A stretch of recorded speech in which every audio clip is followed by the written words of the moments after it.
En el aire, Radio Zipa, emisora del Círculo de Periodistas y Comunicadores Sociales de Antioquia, Colombia, transmitiendo desde el corazón de Medellín, ciudad de la eterna primavera.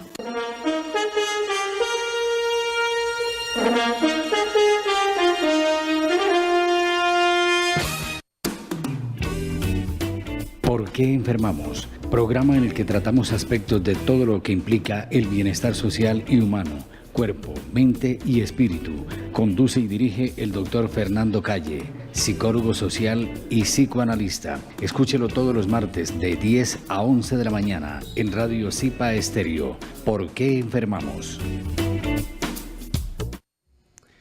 Muy buenos días, estamos de nuevo en el programa ¿Por qué enfermamos? Buenos días, Andrés. Muy buenos días, doctor. Buenos días, Abraham. Hoy vamos a darle continuidad para que saludemos de una vez a los oyentes con el temita que habíamos prometido sobre la frustración. ¿Cuáles son los mecanismos que sostienen y propician la frustración? La forma de satisfacción arrevesada que decíamos o de desrealización. El mecanismo básico es la represión. Reprimimos porque nos tenemos miedo. Tenemos miedo a nosotros mismos. Entonces utilizamos el mecanismo de la represión como una manera de contener y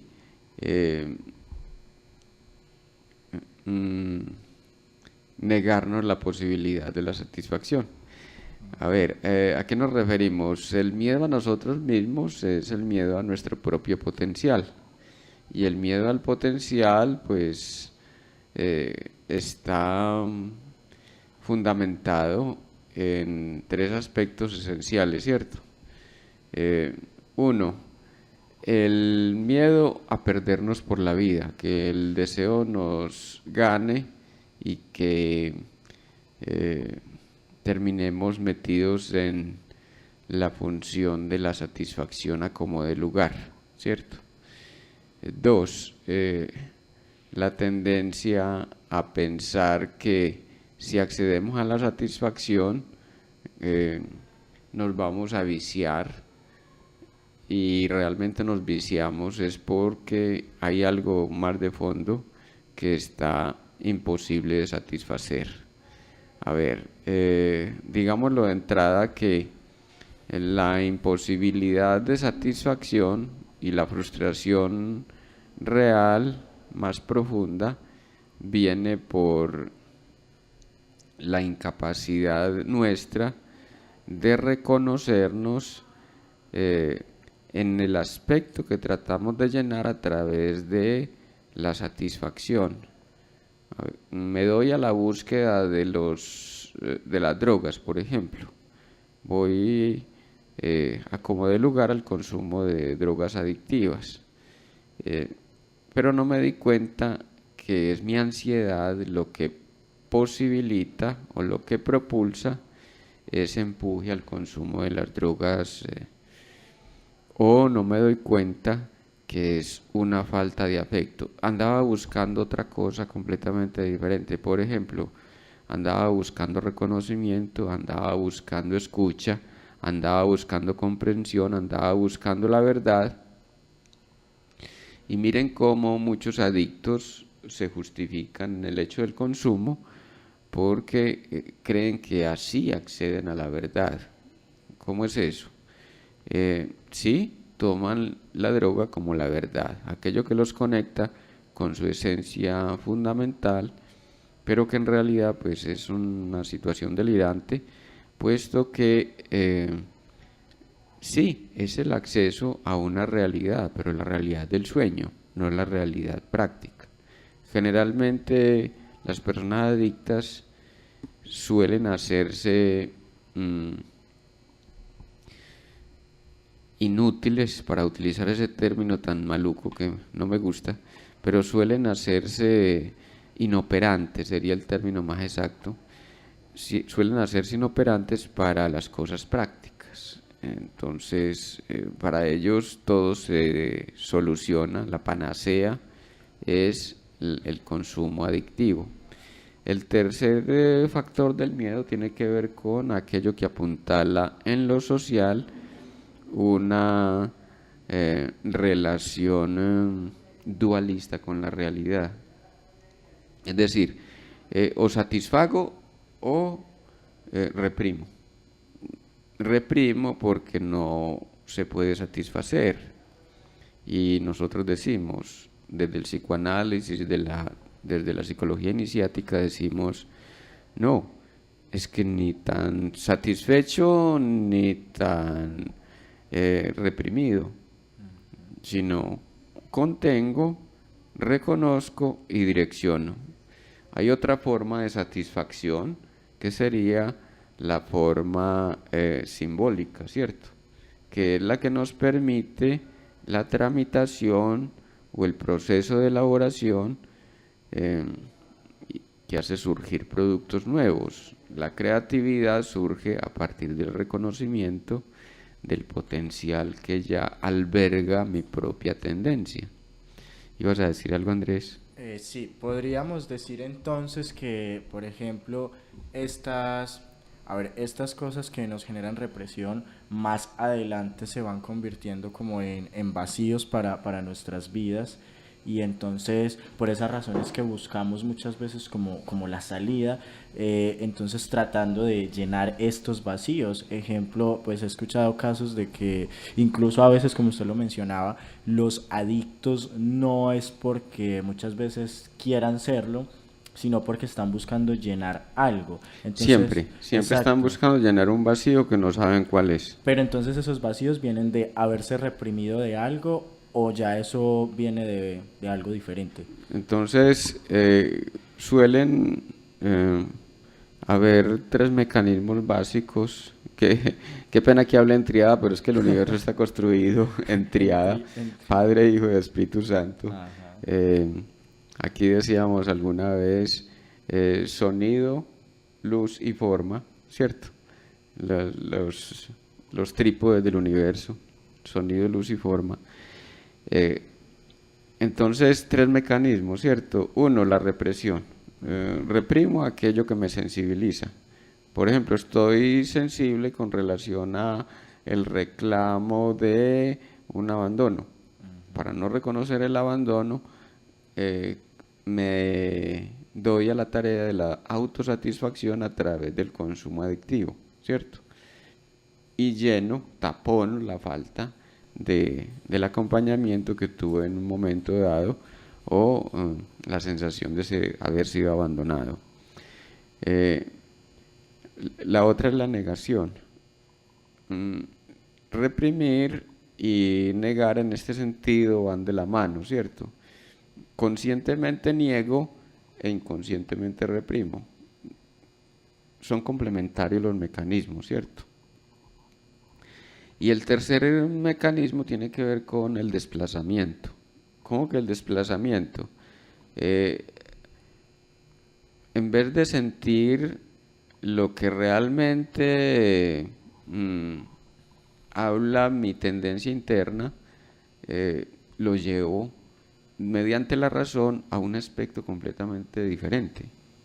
Por ejemplo, hay gente que en sus vacíos consume literatura, o consume poesía, o consume música, o consume compañía. Pues son consumidores compulsivos, en el sentido de que necesitan de aquello. O sea, un día sin música no lo pueden pasar bien, un día sin un chiste no la pueden pasar bien, un día sin compañía no la puede, o sea, y ya sienten de que la vida es frustrante porque no les ha dado aquello que supuestamente llenaría el vacío. Pero en realidad están poniendo en la relación con un aspecto quizá completamente distante, una situación que viene del orden de lo inconsciente y que no ha sido totalmente reconocido. hay gente que es consumista compulsiva de sexo. Y entonces que la internet, que el cine doble y triple X, que hasta se especializan en eso, ¿cierto? Sí, Yo claro, no sabía que existía cine X, doble X y triple X. Pues yo aquí me estoy enterando. Para mí existía el triple X. Pero bueno, aquí me entero que hay más. Entonces, pues tiene que ver con los tipos de censura, ¿cierto? Pero no nos metamos en esas honduras y más bien vayamos a lo que nos ocupa, y es, cuando estoy en el consumo compulsivo del sexo, quizá estoy reprimiendo la agresividad. Entonces los ninfómanos, lo que pasa es que se llama ninfómana a la mujer y al hombre se les llama... déjenme recordar, Algo es parecido. que se les llama sátiro. Sátiro. Uy. Se llama sátiro. Entonces, quienes se dan al consumo desbordado del sexo no se dan cuenta, y es lo que encontraba en el trabajo clínico, ¿cierto? Que están reprimiendo unas fantasías destructivas, una agresividad potente, y no saben cómo canalizarla. Entonces necesitan el sexo para poder desfogar esos montantes de energía que de alguna manera los encarta, los hace sentir como en ansiedad, quizás a muchos los lleva a estados de petrificación, ¿cierto? La situación de pánico. ¿Qué hacemos en el trabajo terapéutico? Entonces ayudamos a reconocer qué es lo que está tras bambalinas, ¿cierto? ¿Qué es lo que se teje? Muestra un botón, ¿cierto? Entonces hay una persona que siempre que una mujer de 21 años, cada vez que veía a un hombre ya se lo imaginaba en actos sexuales y hacía lo posible por seducirlo y involucrarlo. Estaba en una fiesta, entonces para el baño, estaba en un lugar público, vamos a la reserva, pues al lugar de reserva, al lugar más solo, y siempre con penetración incluida. Y entonces, derivando un poco el asunto desde la palabra, es decir, abordando el asunto desde la palabra, entonces nombraba cómo soñaba con una carnicería secreta, ¿cierto? En su fantasía era derrotando. Inconscientemente lo vivía como una derrota en una pelea continua con el sexo, en este caso complementario, ¿cierto? Entonces lo vivía como arrancar el pene, lo vivía como apuñalar al otro, como arrancarle la vitalidad, dejarlo muerto o dejarlo medio muerto, y a ver quién resiste más en el empuje por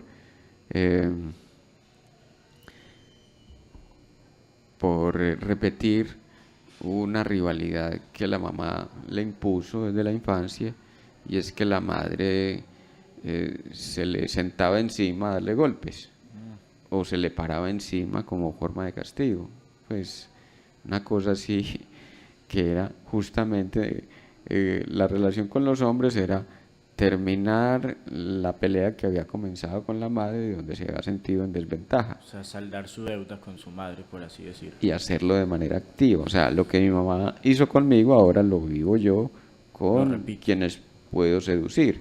Pero ya utilizo los mecanismos de seducción erótica para acceder a aquellos que se me someten.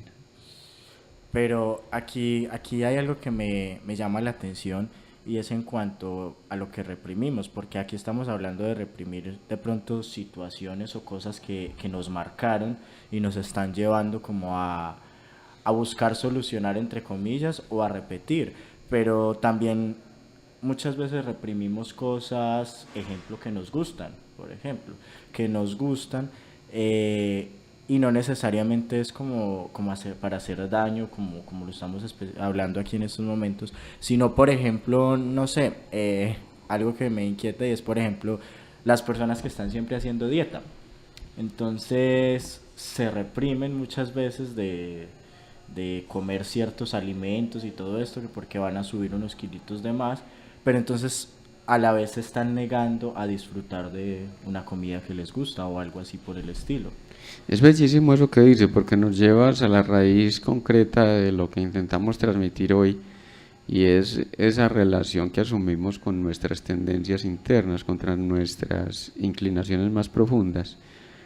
En otro tiempo se acudió mediante la religión a la represión, intentando mantener a raya todos los empujes, porque se vivía en dualidad, o, o pecador o virtuoso, ¿cierto? O pecador o santo, o persona presentable socialmente, o pequeño demonio, gran duende. Pequeño demonio. Referencia a Homero Simpson. Entonces, en esa dualidad, nos íbamos de un extremo al otro, ¿cierto? O usted es absolutamente virtuoso, o es un santo, o es un pecador. Siempre nos íbamos por esa linealidad, ¿no? Ni lo uno ni lo otro, ni tan santo ni tan pecador. Me reconozco, y es la propuesta que haces con tu pregunta, que me parece de una belleza alumbrante, y es ¿cómo me reconozco yo en el deseo para direccionar y posibilitar la realización de la vida? Ya no estamos en dualidad, es hora de reconocernos como pecadores y santos. ¿Cómo así que pecadores y santos? Sí, tengo tanta virtud como tengo tantas inclinaciones que en el sentido de lo humano se reprimieron desde la religión y luego desde el sistema estatal, la política o el sistema político. ¿Dónde vive el sistema estatal y el sistema jurídico? Sobre todo en un sistema estatal y jurídico como el nuestro, tan atrasado, donde es culpa, redención, culpa, juzgamiento, culpa, castigo. Entonces, el sistema jurídico se para dentro de la posición de hay que reprimir. ¿Y cómo que hay que reprimir? Pues ya utilizar las fuerzas de la represión ya social, la coacción, la policía, el encarcelamiento, el juzgamiento, como una manera de tener sometido y enjaulado al sujeto dentro de esa dualidad, ¿cierto? Cuidado, lo ven porque lo van a juzgar, y si lo juzgan, pues lo pueden castigar, lo pueden convertir en carne de ejemplificación para el resto del colectivo, para el escarnio público, ¿cierto? Quiero decir con esto entonces que el sistema estatal y jurídico nuestro es una derivación de la posición dualista de la religiosidad, que instaura el Estado como otra manera de manipular y someter a la masa, de manipular y someter al individuo. Mediante el campo iniciático, entonces, damos a entender y queremos dar a entender que en la medida que nos asumimos cada uno, nos damos cuenta que no es permitirnos la satisfacción inmediata, pero tampoco renunciar de una manera tajante. ¿Dónde me lo voy a permitir? Me lo voy a permitir hablando, me lo voy a permitir reconociéndome, me lo voy a permitir en el sentido de que rompo los mecanismos que han sostenido la instancia represiva por décadas y por centenios, quizá milenios en nuestra cultura, porque yo soy digno reproductor de aquello que recibo, y entonces rebasamos en esa medida, o podemos rebasar el sistema cultural de opresión para pasar a un sistema cultural de la posibilidad, ¿cierto? Abrirnos a la posibilidad de reconocer aquel potencial que hemos considerado como debilidad propia y que hemos reprimido porque no estaba bien visto, o porque iba a ser castigado, o porque temíamos algún tipo de recriminación, mínimamente que nos dejaran de querer, ¿cierto? Como el niño que hace todo lo que los padres digan para que le quieran mucho, en la demanda de afecto, diríamoslo así. Entonces encontramos de que hay tres determinantes para el sujeto, ¿cierto? Y para la vida social. Uno es la represión infantil, la represión sexual infantil, que da origen a una suerte de mecanismos que luego derivan en múltiples formaciones en lo manifiesto, ¿cierto? Lo latente no necesariamente tiene que ver con lo manifiesto. ¿Por qué? Por el mecanismo del desplazamiento. Por decir un ejemplo, hay personas que reprimidas en lo sexual genital, en la sexualidad genital, desarrollan problemas en los senos nasales o desarrollan problemas pectorales.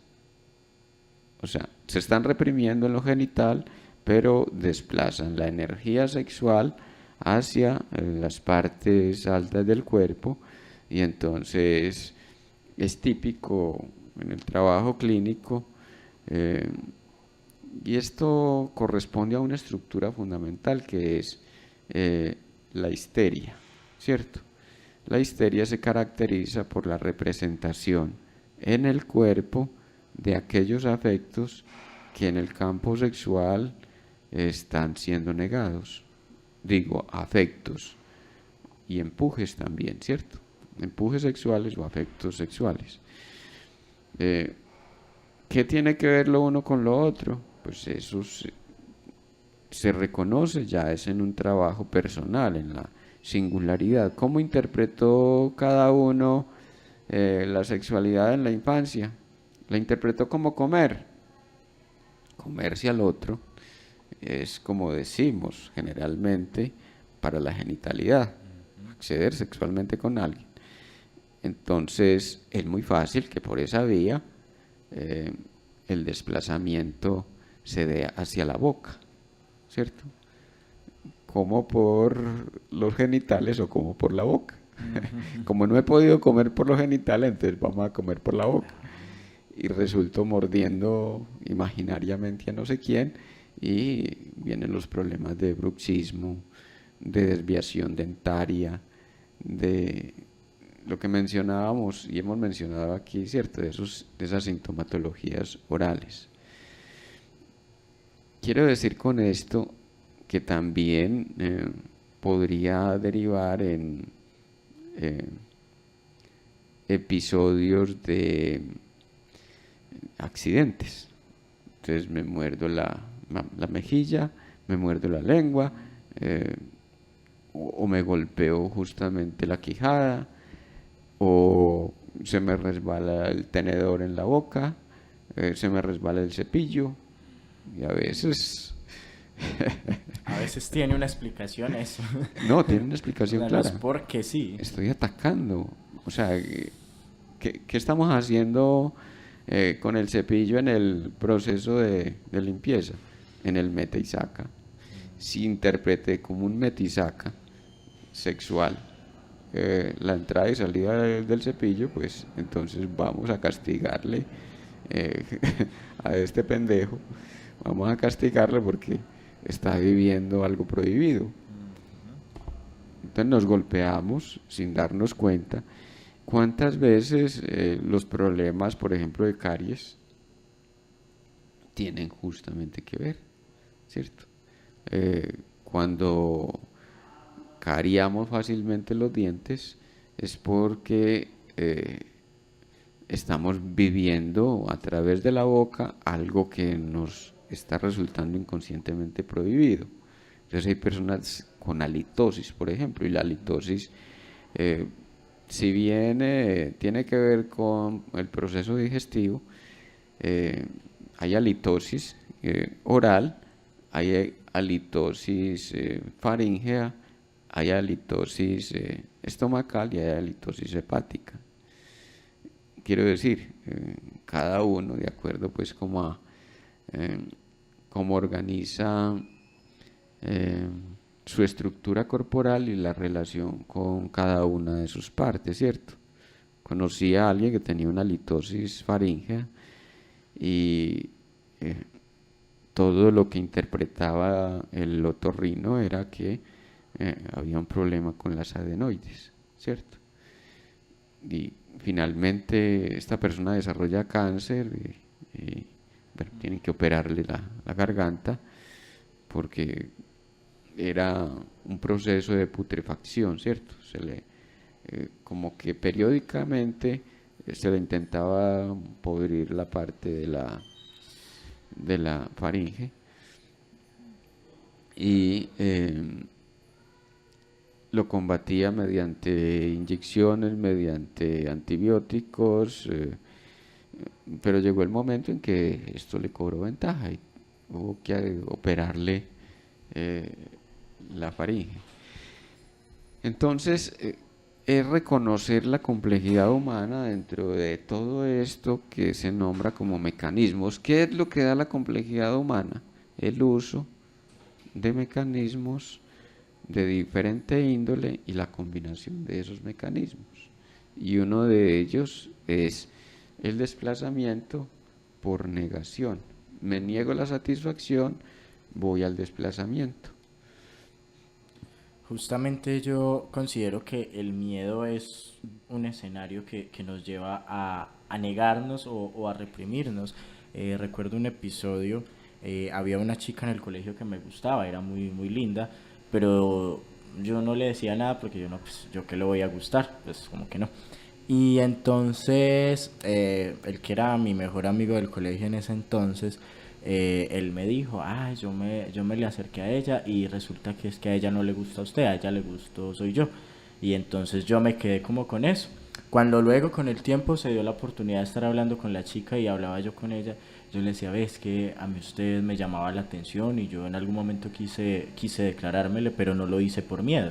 Y entonces ella me dijo, muy bobo, yo ahora tengo novio, pero si usted me hubiera dicho eso en ese tiempo, quizás le hubiera hecho caso.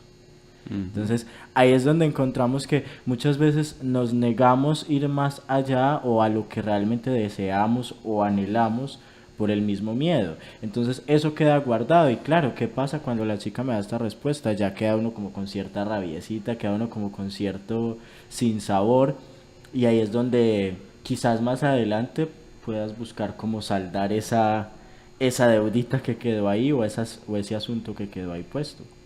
Sí, a Freud le llamaban el maestro de la sospecha.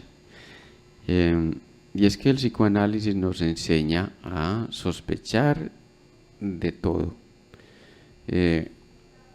¿Cómo encubrimos el miedo? ¿Cierto? ¿Cómo encubrimos la represión? ¿Cómo justificamos en la vida cotidiana formas de opresión social que se convierten en represión psíquica que a la vez alimenta la opresión social o se transfiere a lo que podríamos llamar la represión social, ya cuando yo soy represor, ¿cierto? Reprimo en el otro aquello que todavía no reconozco como reprimido en mí. Y es muy llamativo porque la represión también nos lleva por el campo de la frustración, donde la frustración se convierte en un triunfo. A ver, ¿cómo decir esto? Nos acostumbramos tanto a reprimir que cuando nos reprimen, entonces aceptamos aquello como una conquista. Ya es algo normal. Es algo normal. ¿qué pasa, por ejemplo, aquí en Colombia, esta cosa de la doble moral tan insoportable? Insoportable entre comillas, pues, porque en el sentido de que es hora de cambiarlo, ¿cierto? Entonces le dicen a uno de estos conservadores que tenemos aquí, por no decir Godofredos, le dicen, ¿usted está de acuerdo con el aborto? No, ¿cómo se le ocurre? Eso es una vida que viene en camino. ¿Y qué opina del proceso de paz? ¿Qué haremos con los exguerrilleros? No, hay que darles bala, hay que eliminarlos. Es contradictorio. Entonces miren la doble moral. O sea, ni justificamos lo uno ni justificamos lo otro. O sea, por favor, ¿dónde está mi sentido moral? No es que vamos a avalar el aborto. Pues eso es una cosa ya, desde el punto de vista espiritual, es muy personal. Pero también lo otro, desde el punto de vista social, cuánta desventaja nos trae y cuán mal parado nos deja, en el sentido de que seguimos utilizando el sistema represivo como forma de relación con nosotros mismos y en el proceso educativo, ¿cierto? La educación nuestra está basada en la represión, ¿cierto? Y el sistema educativo está construido para reproducir el sistema dualizado, es decir, bueno o malo, positivo o negativo, alto o bajito, tonto o avispado, flaco, gordo. Flaco, gordo. O sea, no salimos de esa dualidad, y entonces el sistema educativo en ese sentido pues es de mucho retraso, porque en vez de generar posibilidades para la expansión de la personalidad, cercena las posibilidades y anquilosa la personalidad. Es muy cierto esto que menciona, doctor, y justamente se queda uno como con tantas cosas al ver cómo las personas se llenan entonces de frustraciones debido a todo esto que se reprime, porque yo creo que, como usted lo mencionaba, tenemos una educación que nos reprime muchas veces. Ejemplo, y aquí lo hemos mencionado en otras ocasiones, digamos, nuestros padres, en cuanto a jóvenes o algo así, quieren que sus hijos estudien X o Y cosa, y muchas veces los hijos lo hacen por complacer a sus padres, pero entonces ¿qué hacen? Experimentan una frustración y están reprimidos porque quizás querían hacer otra cosa. Y entonces yo creo que este punto es muy interesante. A la frustración se llega por decisión propia o por factores externos. Muy bien. La frustración siempre aparece como producto de unos mecanismos psíquicos adoptados desde la infancia, donde esos mecanismos vienen a operar como patronímicos o patrones inconscientes con los cuales respondemos frente a cualquier circunstancia. Entonces, si me enseñaron a reprimir, yo tengo que reprimir. Si ayer más o menos atendía a una persona en el proceso clínico, y llegábamos a un punto donde el padre y la madre vivían de pelea en pelea. El padre más bien ausente, y cuando venía a la casa, pues a los 3 días de estar en la casa ya estaba armándose la furrusca dentro de la relación con la madre. Y la persona que había declarado, una mujer, había declarado a su madre como víctima del padre, empieza a reconocer de que es que esa madre era provocadora del padre y desafiante, al punto de, por ejemplo, cogerla a ella a golpes y decirle que le pegue. O sea, que por qué no le responde, que le responda, que le dé un golpe, que le jale el pelo. Miren ustedes, entonces le decía yo, se dio cuenta entonces que a su mamá le encanta la pelea y la buscó a usted también para pelear. Y ahí viene entonces la otra parte. Frustrado sexualmente porque no me permito la satisfacción sexual, entonces me voy a la pelea con el otro como una forma sustitutiva de satisfacción. La persona no se dio cuenta cuál fue el mecanismo que operó ahí. Vayamos a esa madre que necesita la pelea. La exploración de la vida familiar, según nos hablaba esta persona en trabajo clínico, es que las tías y los tíos eran así, mal genios. Y bueno, le digo yo, apuesto a que los abuelos produjeron y reprodujeron con ellos un tipo de relación violenta, donde siempre la represión fue a través de la palmada, a través del garrote, a través de... Y me dice, no, ¿cómo le parece que a mi tía, mi papá le da... Perdón, a mi tía el papá le dañó una rodilla? ¿Cómo así que le dañó una rodilla? Imagínese que cogió la cubierta para darle con unos ramalazos y había amolado el machete, le dio con cierta fuerza, el machete cortó la vaina de la vaina del machete, es decir, ¿cómo se dice? La cacha, no, el machete se lleva generalmente en una vaina con ramales, ¿cierto? Y esa vaina es de cuero. Y cuando él le manda el ramalazo, el machete rompe la vaina y le daña una rodilla. Le hizo una cortada, le cogieron 20 puntos, imagínense. 20 puntos a una niña en aquella época, según me decía, era 7, 8 años tal vez. Luego le quedó pues dañada la rodilla para toda la vida. Afortunadamente pues puede utilizarla. Pero es el tipo de educación al cual está acostumbrado el 30% de la población en Antioquia y en Colombia. No, es que a mí si no me hubieran dado rejo, yo no sería el que soy. Y mire ahí cómo hacemos de la agresión una virtud. Cuando no lo es. ¿Cómo así? Que si no le hubieran dado rejo, usted no sería quien fuera. Hombre, por Dios, es que hay otras maneras de educar. Y la verdadera educación es una buena dosis de amor y una buena dosis de frustración. Esa combinación es precisa. O sea que es perfecta. La frustración también la podemos usar a favor, por lo que entiendo aquí.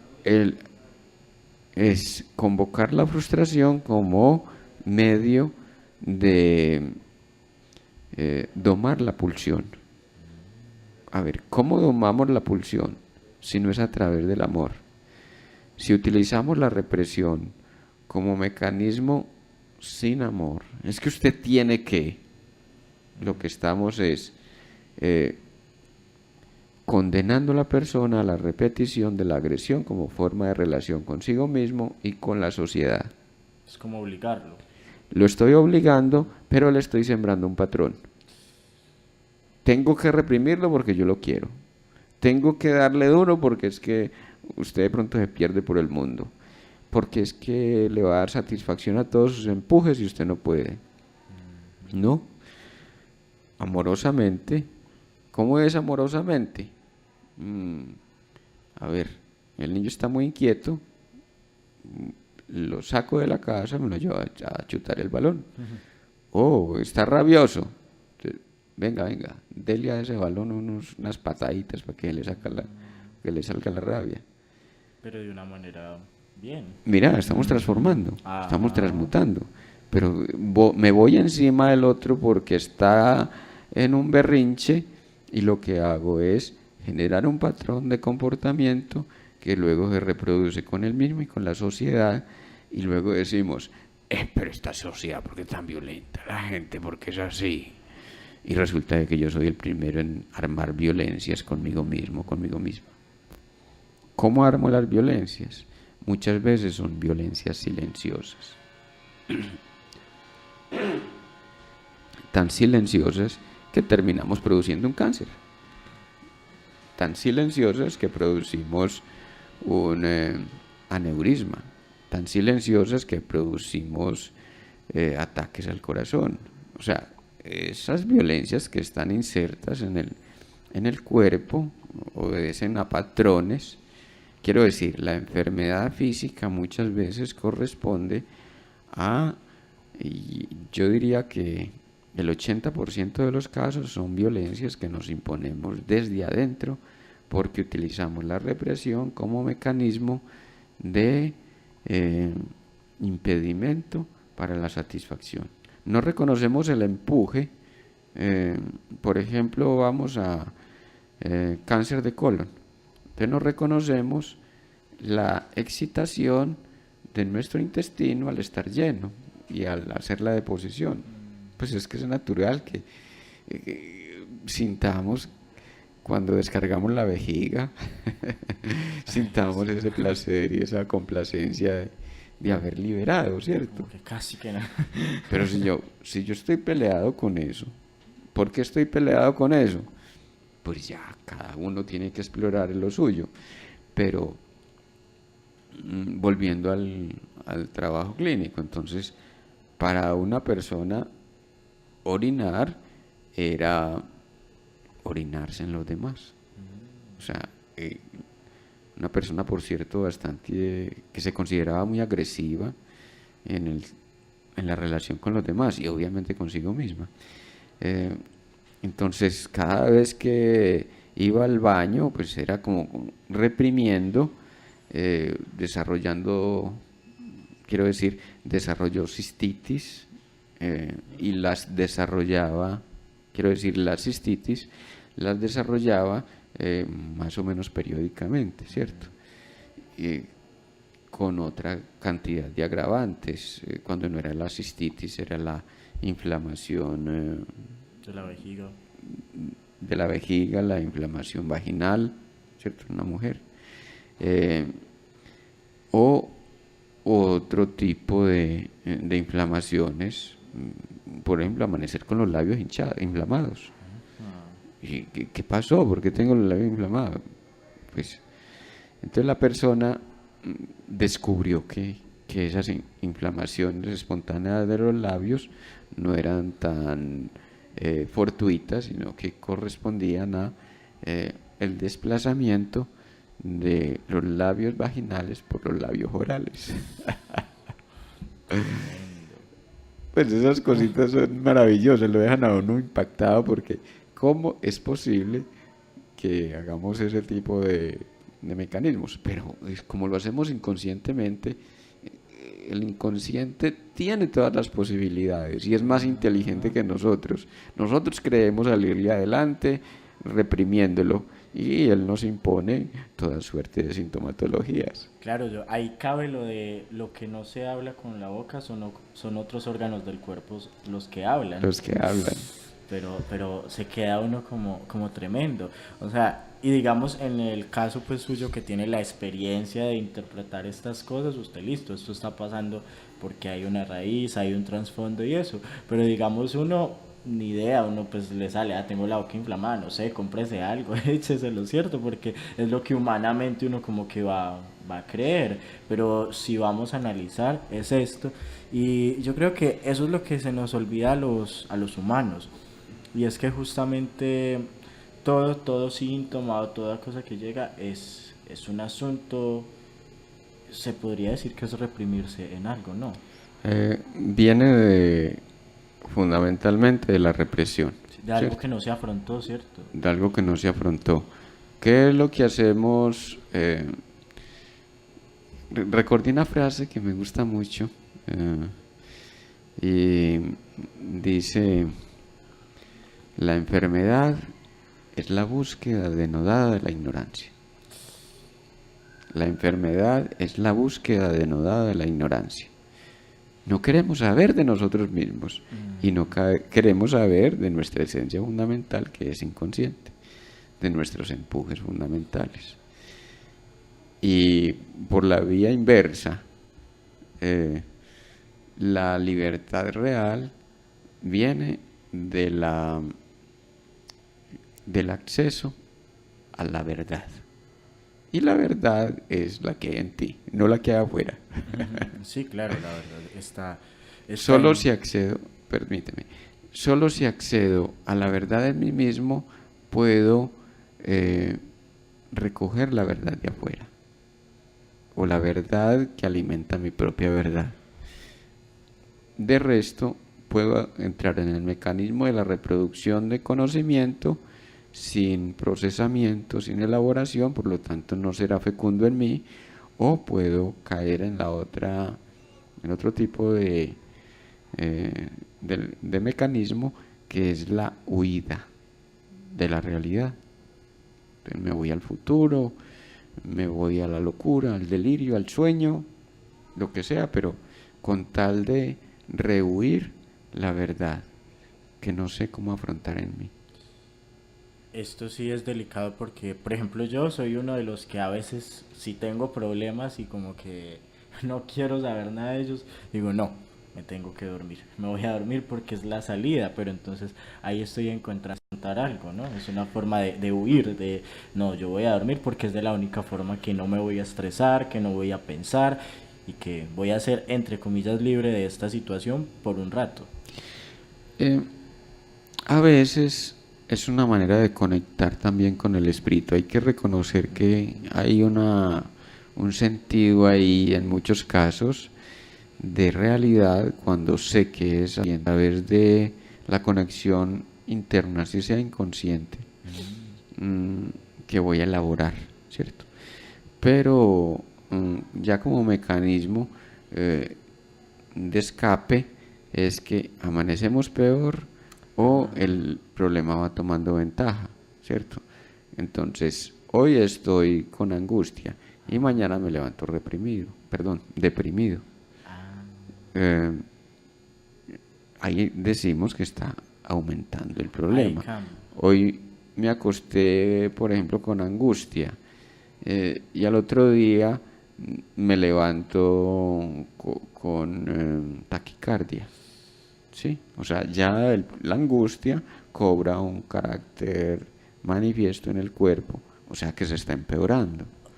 Entonces yo inconscientemente más bien estaría haciendo una terapia sin darme cuenta, porque por ejemplo muchas veces me pasa es que me siento mal o angustiado, ¿cierto? Entonces digo, no, me voy a dormir porque es que estoy mal, o sea, me siento mal. Y al otro día me despierto más tranquilo. Muy bien, entonces me parece que la vía que has tomado o que podemos tomar para todos también es hacerlo consciente y antes de dormirnos, justamente antes de dormirnos, declarar internamente, declarar como si estuviéramos hablando con el ángel de la guarda, ya lo hemos nombrado aquí, le hablamos del problema y resuélvelo de la mejor manera posible, de la mejor manera posible. Nunca que resuélvelo, porque lo resuelve de cualquier manera. No, de la mejor manera posible. Ahí le estoy dando la orden a mi doble, que está de cara al futuro, y me puede bajar información durante el sueño. Quiero decir, estamos potenciando ese mecanismo tuyo, no es irse inconscientemente a la cama, sino invocar la conciencia potencial que hay en mí para que trabaje durante el sueño y me permita liberar. O sea, hacerlo de una manera consciente. Exacto. No es que me voy a dormir. Como salida y ya. Exacto, porque puede convertírseme en una huida. Miren ustedes la diferencia. Una cosa es dormir compulsivamente y otra cosa es voy al sueño y le pongo ya mi propósito.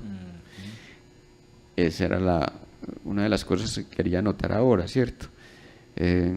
Acepto mi tendencia y tal vez la satisfaga en mí, pero dándole ya una connotación específica. de acuerdo a mi propósito. Un terapeuta que alguna vez nos acompañó aquí, afrontando un caso de adicción al tabaco, la persona atormentadísima porque no era capaz de dejar el cigarrillo y estaba consumiendo incluso tabaco, llegó al punto donde no tenía dinero en el bolsillo, entonces recogía colillas de la calle, la recogía y hacía luego un cigarrillo con la poca viruta que quedaba de las colillas. Y la persona muy atormentada, entonces este terapeuta le dice: bueno, ¿lo vas a disfrutar o te vas a atormentar? Elegí. Porque si lo vas a disfrutar, pues no tienes que hacerlo porque sí, sino que le vas a poner tu propósito, vas a ir en realización. Si te dedicas a combatirlo y a enjuiciarte porque no eres capaz de controlarte, pues ahí es la sustancia la que tiene el control, el dominio, y te vas a empeorar y quizá desarrolles enfermedades relacionadas con el uso del tabaco. Hay una frase que justamente creo que viene mucho a lo que estamos hablando y dice: si estuvieras libre de todo temor, sabes lo que ocurriría, harías exactamente lo que quieres hacer. Muy bien, no es hacer lo que quieres hacer, es reconocer lo que quieres hacer, por favor. No es hacer lo que quieres hacer, Sino reconocer, por favor. Ya esa es una invitación al libertinaje y es un asunto de la nueva era. Ese asunto justamente hace un rato lo quería tocar, del libertinaje y el reconocimiento. O sea, porque yo creo que el libertinaje también tiene que ver mucho con reprimirse, ¿no? El libertinaje es una reacción en oposición a la represión. Yo no me voy a reprimir de eso. Entonces, No se reprima, es que no se reprima. Es el contrario. O sea, continuamos en dualidad. Ni me satisfago, ni lo reprimo. Lo reconozco, está en mí. ¿Hasta dónde me lo voy a permitir? Soy yo el piloto de mi vehículo. Me reconozco en la tendencia y entonces digo, no, pues es que finalmente, ¿de qué me sirve a mí estar enamorado perdidamente de alguien que no me corresponde? Es que, por ejemplo, un libertinaje sería como, digamos, como hombre, hoy un día buscar una, el otro día la otra, pasado mañana la otra, y así estás como en un libertinaje, ¿no? Y que no es ningún libertinaje, en realidad es una esclavitud. Porque me hago esclavo de la demostración de que no soy reprimido. Pero entre comillas se ven como libertinaje, mientras que quien lo hace de una manera consciente busca, digamos, una sola persona para ser feliz o para satisfacer sus necesidades, ¿no? Siempre que estoy en dualidad, es ponernos cuidado siempre que estamos en dualidad, porque es o lo uno o lo otro. Y muchos desarrollamos mecanismos para demostrarnos que somos, por ejemplo, muy libertos. No, es que yo no necesito del amor de alguien.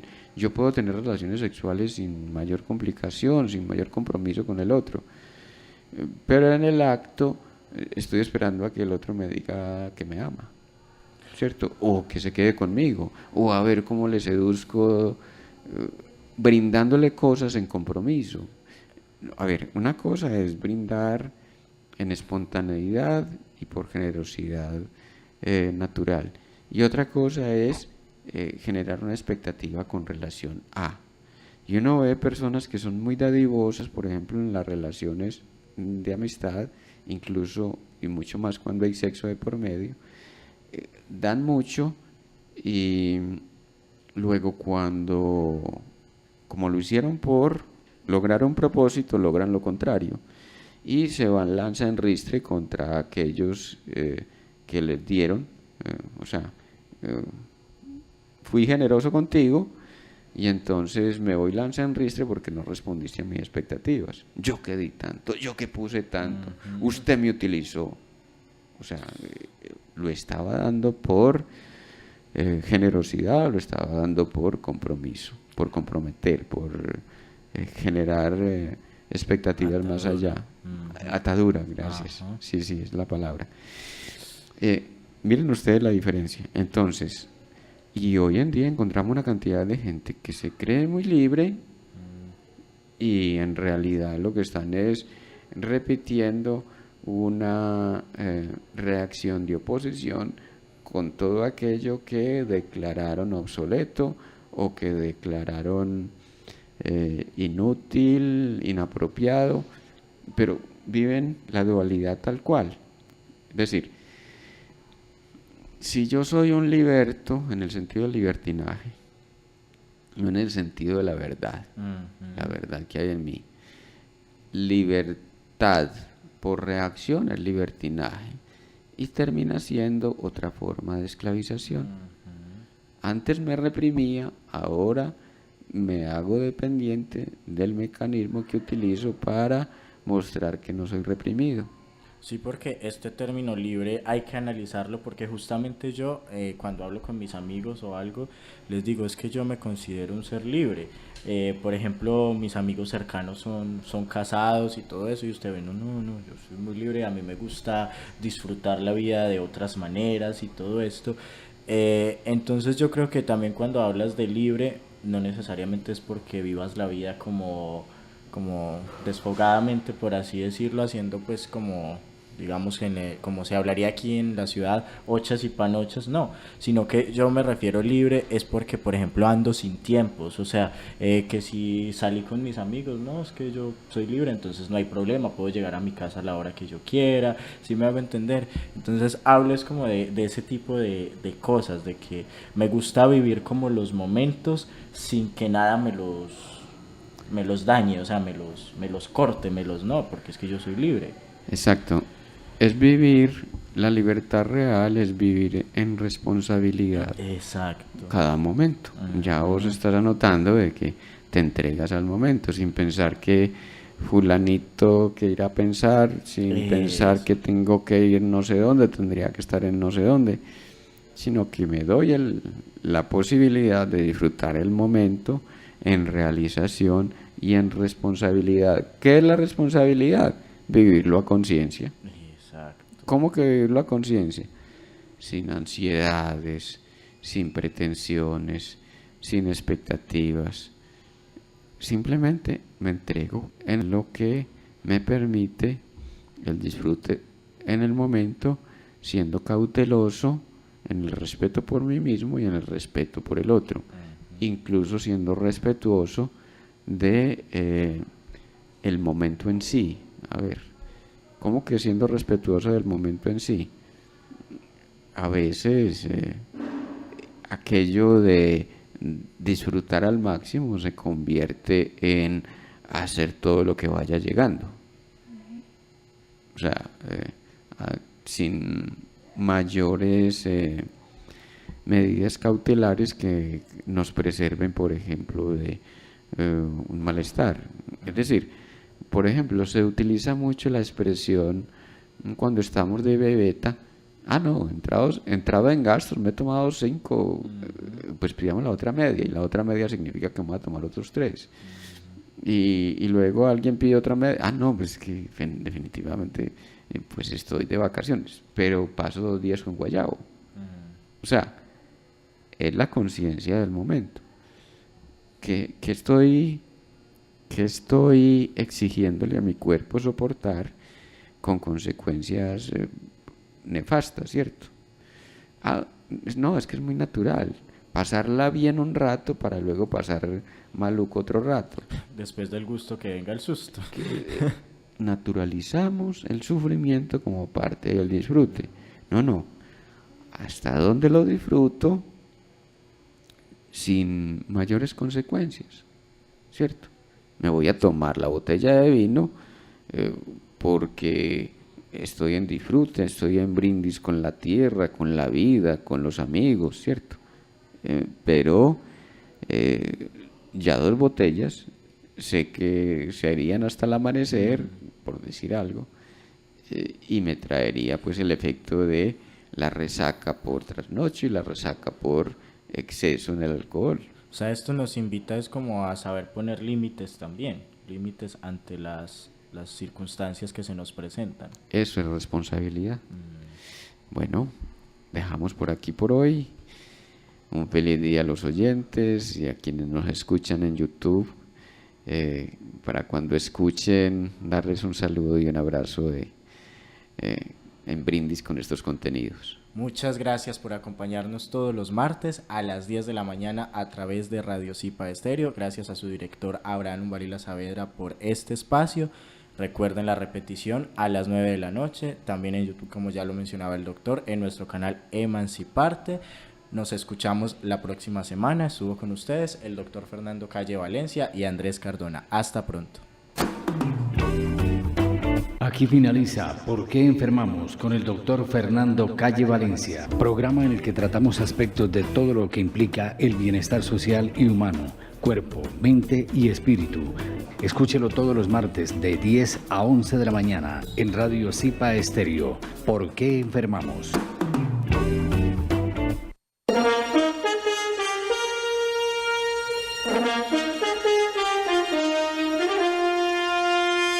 En el aire, Radio Zipa, emisora del Círculo de Periodistas y Comunicadores Sociales de Antioquia, Colombia, transmitiendo desde el corazón de Medellín, ciudad de la eterna primavera.